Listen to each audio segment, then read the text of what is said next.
dnešnom slávnostnom odhalení sochy s názvom Mýtická loď od významného českého maliara a sochára pána Jaroslava Rónu.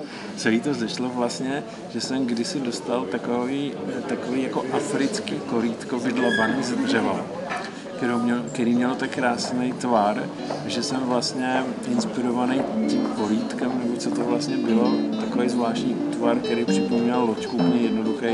Cieľom dnešného slávnostného podujatia je obohatiť kultúru v našom hlavnom meste, prinášať ľuďom trvalé kultúrne hodnoty a zážitky. Spoločnosť J&T Real Estate podporuje umenie a podporuje aj mladých začínajúcich umelcov.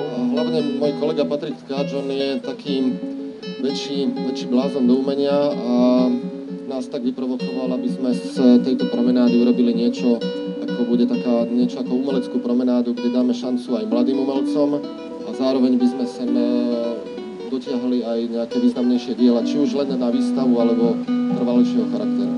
Už vtedy, keď sa rozhodovalo o River Parku, sme viacerí tvrdili, že prínos River Parku bude spočívať aj v tom, že Bratislavská promenáda sa oživí. Kto si pamätá, tie posledné roky táto promenáda bola naozaj o ničom. Na závěr bych tedy rád poděkoval nejen skupině J&T, ale celému městu Bratislava a jejím představitelům, že mi umožnili sochu realizovat a tímto jim sochu rád předávám. Děkuji. Ďakujeme.